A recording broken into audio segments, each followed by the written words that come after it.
All right, good morning again, friends. Again, it's great to have you here. Want to make a couple of announcements, and then we'll get going with our panel.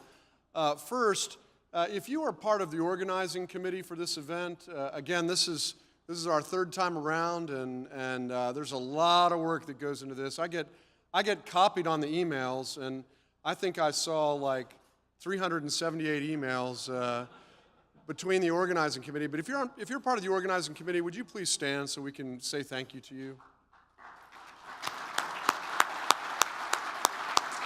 Thank you very much. These things don't happen without great teams of people making them happen. Secondly, on your tables, there's a form. It looks like this, a short form. If you take a moment to read this, during the season of Lent, we are going to try to get some small groups formed. And if you're interested in being part of a small group, we need your information. Betsy Gant is coordinating this in our office. There she is. Thank you, Betsy. If you fill this out and just leave it on the table, they'll come back and pick it up. And you see what you can check. You can either be interested in leading a group or being a part of a group. Or if you're already in a group and you want to be part of our Lenten devotional season for that 6-week period, that 40-day period leading up to Easter, then you can check that too. We would love to get your information and love to help get you plugged in to a group of folks to learn and grow together during the season of Lent. So please take time to do that. All right, now to the subject of the day. So I don't know if you all have noticed, but I'm on a ministry team where I am the only man.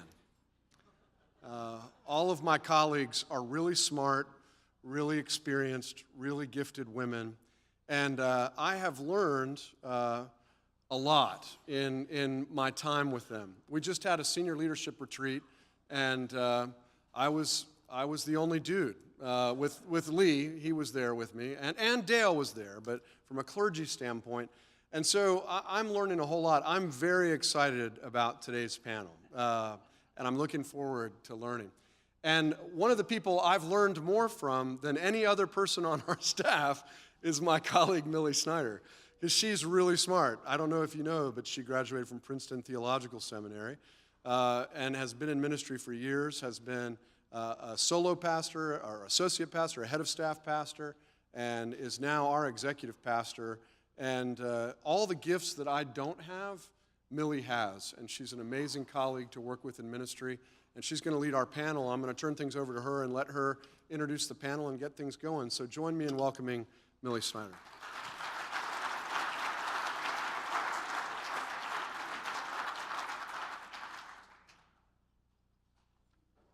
All right, I'm going to get my mic on so I don't have to stand here.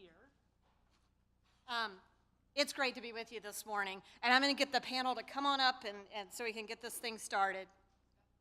And while they're walking, I'm going to tell you, some of your wives did text me in the last 24 hours, and I'm actually not kidding.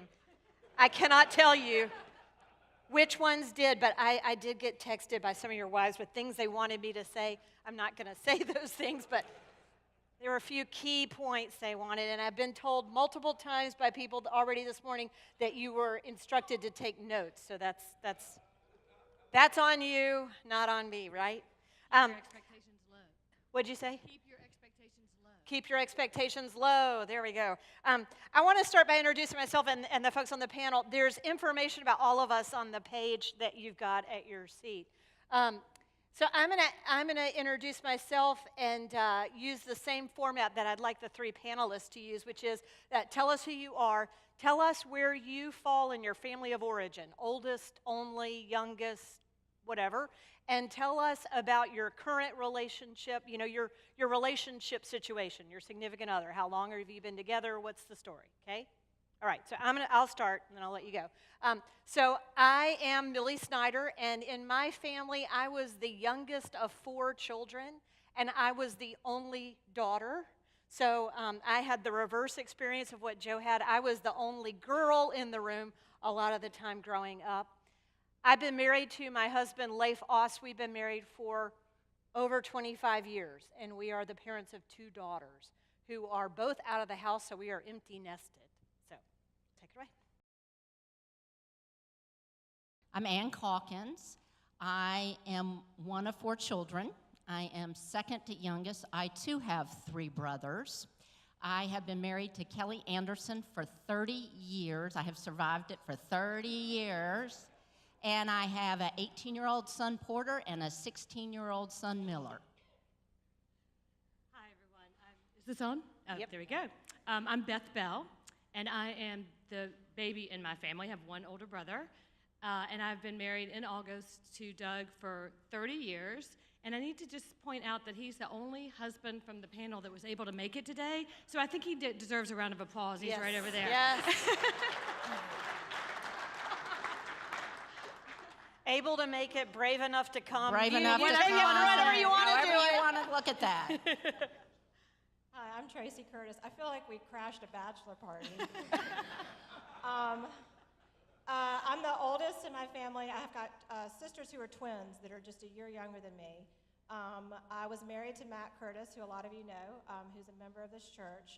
We divorced. I'm remarried now to Andrew Plepler.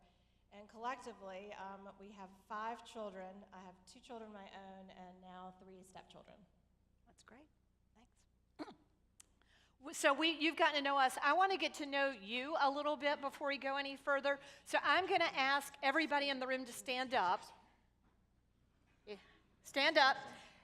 And now I want you to think about if you are currently in a relationship, and if you're not, if you're divorced, widowed, or single, the longest relationship you've had in your history is the one I want you to be thinking about, okay?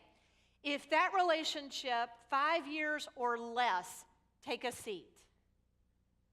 Okay, some of our youngins sitting down. All right. 10 years or less, take a seat. 15 years or less, take a seat. 20 years or less, take a seat. 25 or less, take a seat. Ooh, this is fun. 30 or less, take a seat. Wow. 35 or less, take a seat. All right. 40 or less, take a seat. I know it's fun, isn't it? I told you it's fun. Impressive. 45 or less, take a seat. Look at that. Okay. 50 or less, take a seat. Look at that. Bell's still on. Both bells. All right. If you can yell it out, tell me how long you've been in your relationship. I'd just love to hear some years or how long it's been. All right. Wow. 54. All right, some 53s, 54s, 51s. Give those guys.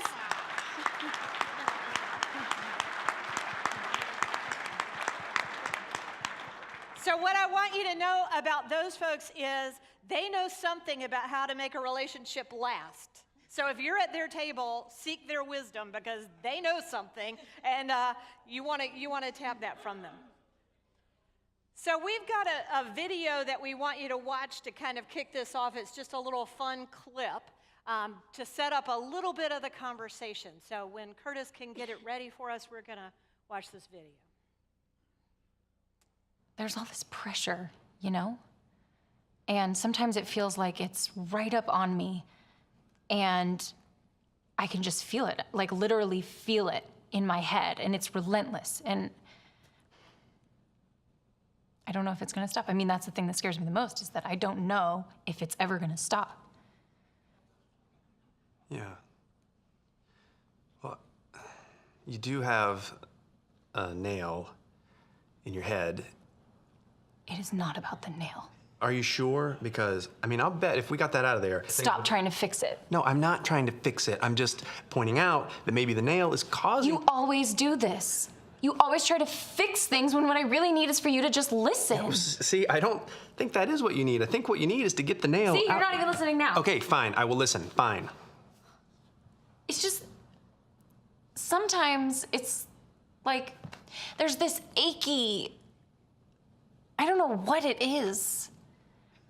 And I'm not sleeping very well at all. And all my sweaters are snagged. I mean, all of them. That sounds really hard. It is. Thank you. Ow! Oh, come on. If you would just... Don't. Try to see things my way. Do I have to keep on talking till I can go on? All right, so raise your hand for me if you've ever had that conversation in one form or another. Either side, all right. Now, here's what I want to say, though, about that little video, which is that sometimes you're the one with the nail in your head, and sometimes you're not, right?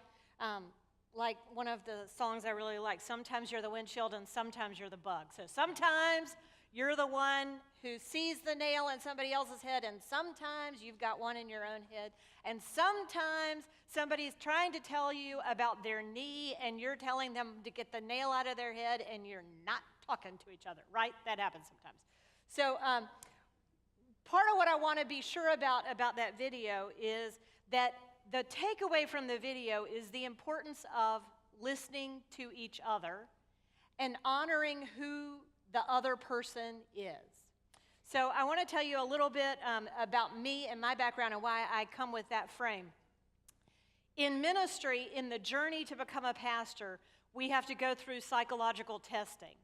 It's kind of a wonder that any of us make it, and so you can wonder about what our testing said, but at the end of all this testing, you sit with a psychologist who reviews it with you and gives you sort of an overview of what they found.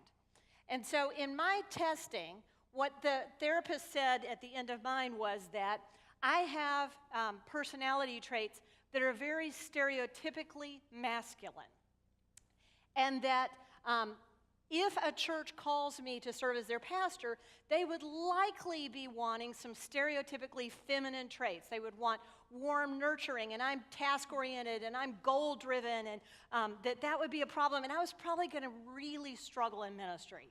And so 27 years of ordained ministry, they were clearly right.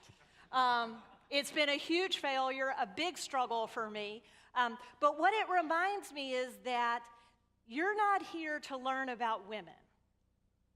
You are here to think about the woman you're in a relationship with.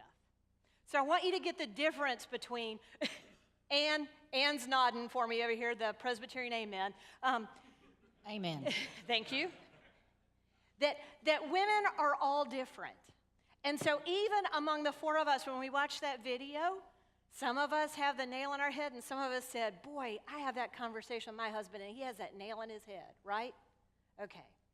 So one of the things that we've acknowledged as we've talked about our relationships is that often we come together with somebody who's very different from us. Night people marry morning people. Extroverts marry introverts.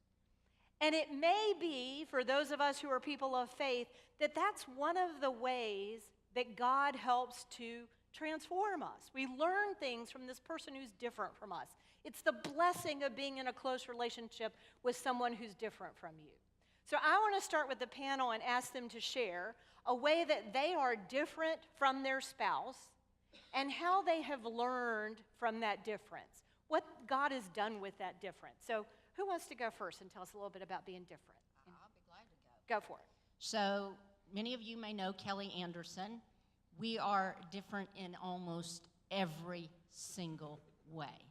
But when we were dating, I found that so attractive. Kelly is very low-key, no worries at all. I am not low-key. I'm kind of a swirled-up person. I'm a doer. So when Kelly and I would get together on our dates, I would love that I could talk to him and brainstorm with him about my job, and I found his approach to be relaxing, bring me back down, center me, ground me. This was all fabulous. Also, Kelly was a confirmed bachelor. He turned 35 on our honeymoon. Some of you may have been like me when you married. You thought, oh, those things exist with them now, but once they're married, they will change. That messiness, once he has a wife, will go away, or the fact that I am late if I'm not 5 minutes early, and he might drift 5 minutes, 6 minutes late. All these things I thought once we married would absolutely change. None of these things changed.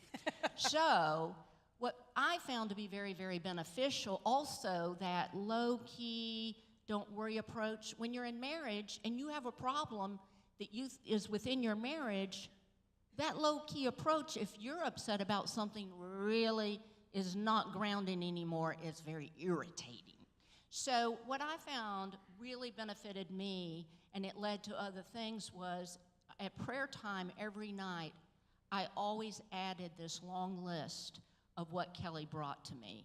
Kelly brings a kindness, a gentleness, a tenderness. He not only likes to serve all people, he likes to serve his family. He has made huge sacrifices in his own professional life so he could move with me so I could follow my newspaper career.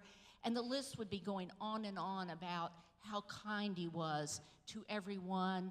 And then all of a sudden, when you do that every single night, you begin to realize, how might we work together on some of those things that drives us apart because we're very different, and how might I soften on some of this irritation? I have a driving perfectionism where I thought everything had to be a certain way, and if Kelly didn't fit it, it could really bother me. But by praying about and always reminding myself of what he brought to the table, it really allowed me to begin to compromise with him. And the minute I began to soften some of my approaches, he softened his approaches as well. That's good. That's great. Somebody else? Sure, I'll jump in. Is that all right? So first of all, Doug pretty much knows everything I'm going to say today, so this is not coming as a surprise to him. But Doug and I are a lot alike in a lot of ways, but we are also really, really different. For those of you that know me, you may or may not know that I am pretty super extroverted. I am pretty type A, sometimes controlling, sometimes a little hyperactive. Doesn't that sound like fun to live with? Doug, on the other hand, is pretty introverted, really laid back, about as type B as they come. Doug is more of a nonconformist, I'm more of a conformist. I'm an early bird, he's a night owl. I mean, the list goes on. But what I think helps us, and those at his small group will have to ask him if he's learned from me, but I am constantly amazed at the way that God is growing me and stretching me by living with Doug. You know, my type A perspectives are tempered when I hear his perspective, or when I watch the way he manages his employees, or whatever it may be, the way he interacts with people. It calms me down. When we were raising our kid, we were empty nesters, but when our kids were at home, when I would get all uptight about something they might be going through, he was the one that sort of kept it in perspective. So again, I'm always constantly amazed. I do think God is completely behind the law of opposites attracting.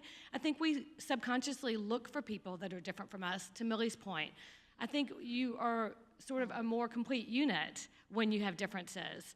I was actually talking about this with Debbie and Craig Gorley a couple of weeks ago, and Debbie shared a quote that Billy's wife, Ruth, used to say, that if two people were exactly alike, that one of them is unnecessary. And I think that's such a great thing to take through life.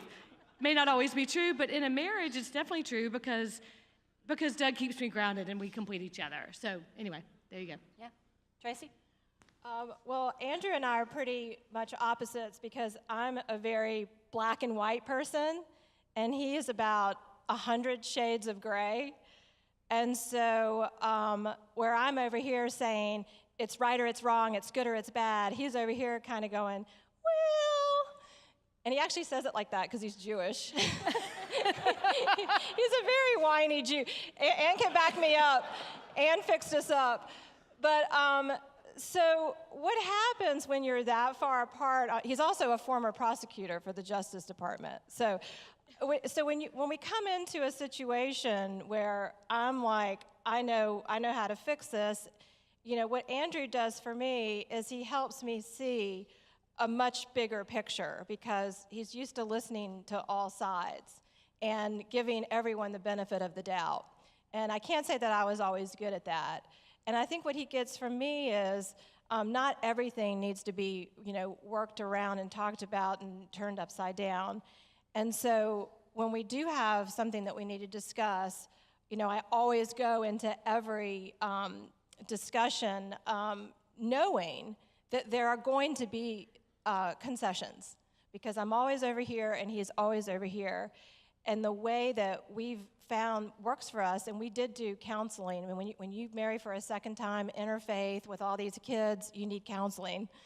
What we learned was how to negotiate and how to come together. And it starts with usually me making my excellent point that was very thought out and probably right.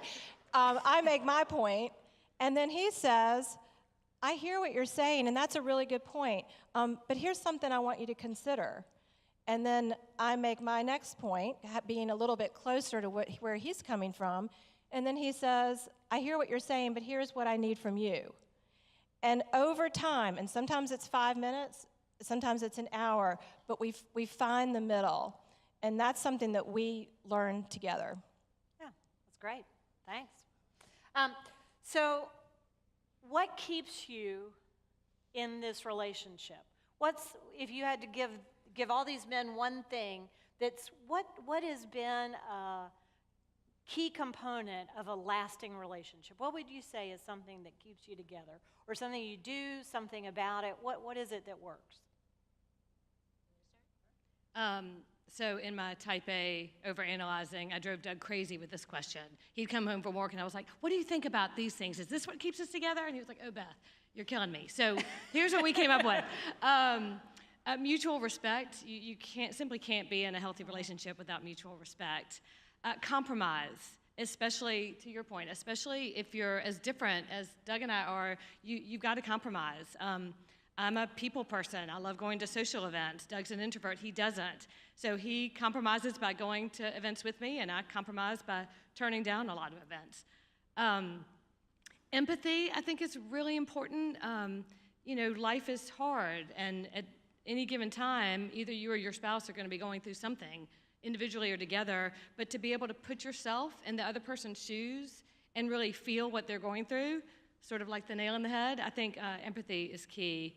And I think we'll probably all speak to this, so I won't speak too long about this, but couple time. That's really important, and you sort of have to get away from your home, because at your house you're really job sharing. And so if you get away from the distractions and the responsibilities. Yeah, thanks.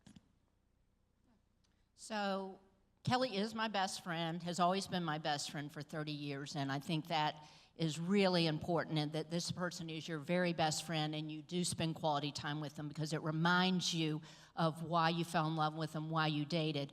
But another thing that I think is exceptionally important, and early in our marriage we had to go to marriage counseling. I had a 3-year relationship in college with a guy, and it became really clear to me that we could not and would not ever last long term because his family was so different from mine. A fair amount of dysfunction in that family. Another dead giveaway is his mother didn't like me, and I'd always been loved by the mothers. And I began to realize that when I was out working and dating, that I really needed to probably find someone with a similar background to mine and a family, if possible. And so when I met Kelly, I'm like, man, I have hit it. We both have these fathers that are super smart nerds. His is an aerospace engineer. Mine is a chemist. Our fathers both traveled all the time for their careers. We had these take charge, take no prisoners mother with these 4 kids who did everything and were very opinionated. And Kelly respected his mother. And I'm like, this is cool. We both came from 3 boys, 1 girl. All this stuff, okay, this is going to be easy. Marriage starts. I remember being angry at Kelly, because remember, he's really low-key. He's over there, no worries, and I'm in the midst of a big problem, and the more he's no worries, the angrier I'm getting. My mother's a pretty fiery person. She would raise her voice. She might even yell at my father. Kelly never saw his parents fight, ever. They had discussions. So the first time I lost my temper and was yelling at my husband, he thought, this is woman unhinged. He was about to call the mental hospital. He was freaked. So he leaves the room. Well, if you're really angry and the dude leaves the room, then you get angrier. Another such example, again, bringing different things from your family of origin. Kelly's mother, I love that woman. She's dead now, but she was a fabulous mother-in-law. But they would come visit our house, and she flirted with my father-in-law, and she had this little baby talk and all of this. And so Kelly thought that women, wives, good wives, flirted and had baby talk. And so we went to marriage counseling early on, because I think it's important for all of us to know we bring things from our family of origin. Amen. And it's not personal, or just because Ann doesn't flirt and do baby talk doesn't mean she doesn't love her husband. So I think that was a key moving point, pivot point in our marriage, that we went to counseling early on, and the counselor said, Kelly, she ain't got the flirt baby talk in her. It ain't ever going to happen. She'll do other things. The counselor said to me, Ann, he cannot handle your yelling. He cannot. It freaks him out. You can't do that. And so it's that whole thing of understanding where even as similar as our families were, we had differences from our family of origins, and learning about those things. And once we went to counseling, we began to be able to have those discussions ourselves and be able to understand what we need to bring to the table and how do we compromise so that we can keep it real and keep the other person feeling good about the marriage. That's good. Tracy, what keeps you all together? Well, I'm going to give y'all a takeaway, and you're going to love mine because it doesn't cost any money and it doesn't take any time. It's three phrases: I love you, thank you, and I'm sorry. And I will stipulate, if you say at least one of those things every day, that it will change your marriage. If you say two of those things every day, you'll probably stay married.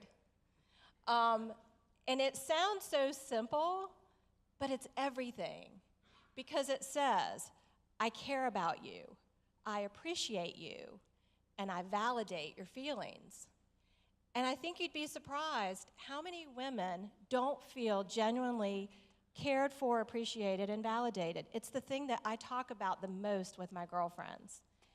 And it costs you nothing. And I'm saying you, all of us. I mean, this is what we do in our marriage. It costs us nothing to say these things to one another. And I think a lot of times people, you talk about family of origin, not everybody, like in my family, we grew up, everything was, thanks for lunch, Mom, thanks for dinner, Mom, good night, I love you, oh, I'm so sorry. Like, that's like that's just part of my vocabulary. Not everybody's like that. Some people aren't used to saying I love you every day, or saying thank you for getting the door, thank you for getting my water, whatever it is. And a lot of times confuse I'm sorry with, they're thinking that you're saying I'm wrong. Sometimes saying I'm sorry is just saying I'm sorry for the hurt feelings. And so I would just challenge you to, all of us, men and women, to make that part of our vocabulary and try to be intentional about it. Because if you start thinking about it, you think, gosh, I haven't said one of those three things today. And there's always a place to say at least one of those things. And I think it'll make a big difference. Yeah, thank you. Very helpful. Amen. Yeah, I was thinking about this one for myself, and I was thinking, I think one of the things for myself that keeps us together is I will talk to other people about my husband, or I'll seek their counsel or wisdom, but I don't trash talk my husband.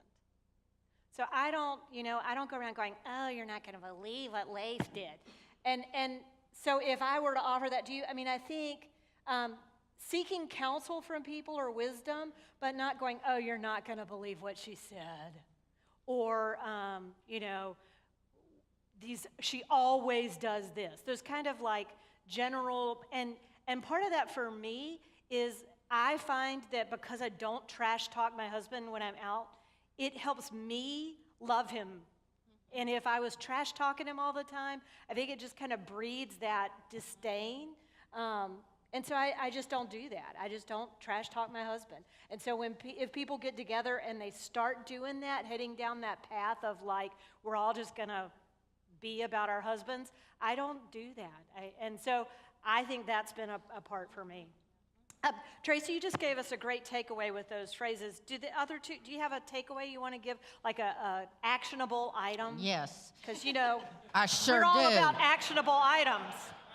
Can I take about an hour for all of those? Oh yeah, good luck. No, I would say one of the things that I think is very important, I think sometimes people assume that we all have the same wants, that, think the same way that women have, are this.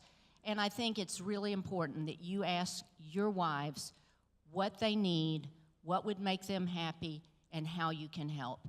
And then do it without them having to remind you to do it. If they want you to help with a housework chore, do it and keep doing it. I think those conversations are important because also what we want and need changes over time. So don't make the assumptions that you know what your wife wants and you're probably not delivering on it. Have that conversation constantly, because if you do what she wants and needs, it's magical. I mean, we really appreciate it. And then the other one we've all mentioned, Kelly and I go out to dinner every Friday night. Unless I'm out of town or he's out of town, if somebody wanted to knock me off when I was the publisher at the Observer and kill me, they would just know, go to Las Margaritas restaurant at 6:30 on Friday night, she'll be there. We like spending time with each other, and that quality time's important. Yep. Beth, you got a takeaway? Yeah, so I would say, sort of Ann's point, but sort of outside of your relationship, look for what brings your spouse joy. What is healing or therapeutic for them? And then really encourage them in that area.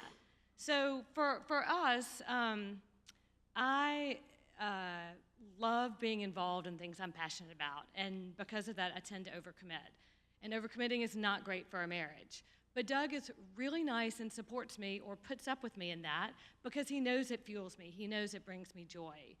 I, in turn, encourage Doug, not put up with, I think I encourage Doug on his many, many, many backpacking and hiking and outdoor trips because that's what brings him joy. That's where he de-stresses, and I know he needs that time away. So I would just think about what it is, not that you can necessarily give your spouse, but what it is that really fuels them, because I don't think we can be happy in a relationship unless we're happy with ourselves. And the only other thing that I would say, and Millie sort of touched on this, but in a different way, if you don't already, seek the counsel of your spouse. Doug and I are really different. He looks at things differently, and we come to each other to get each other's advice, whether it's something about work or a relationship or whatever it may be. And I think the different perspectives, just from the different genders, but also from different personalities, is so helpful. Again, I was talking about all of this with Debbie and Craig Gorley, and is Craig here?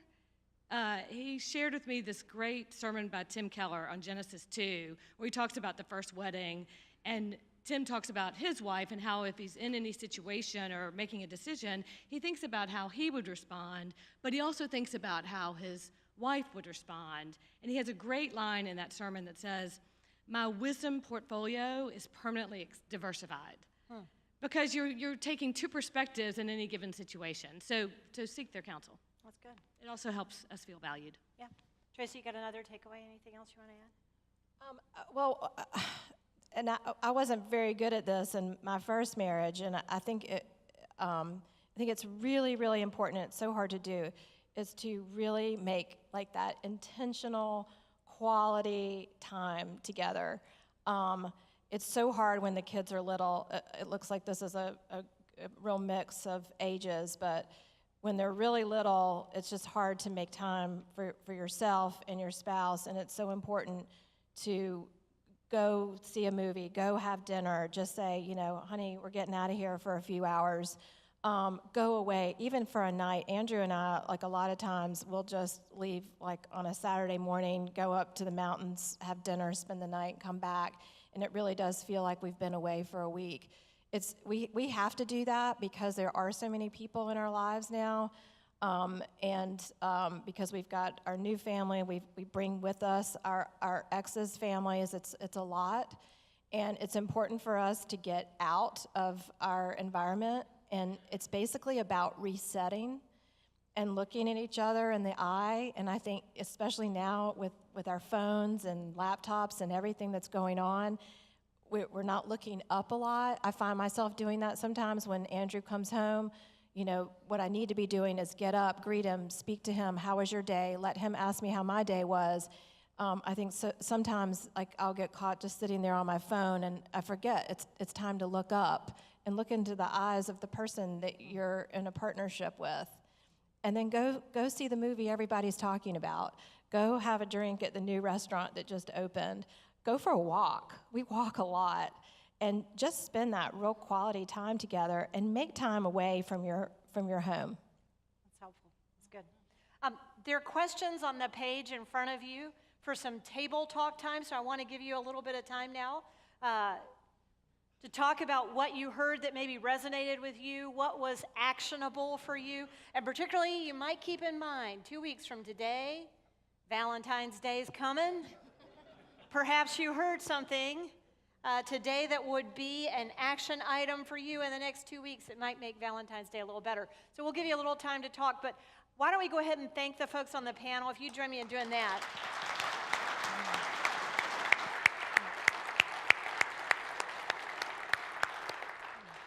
And we'll call it at the end, but go ahead and have some table talk time. Thank you. There we go. Yeah, we're near the bewitching hour of 8:30, and our primary promise is to get you out of here before 8:30. If you're anything like me, I just want to yank that nail out of the head and move on to something else. I'll tell you, it's been a great morning. Our panelists did a fabulous job up there. Let's give them another round of hand.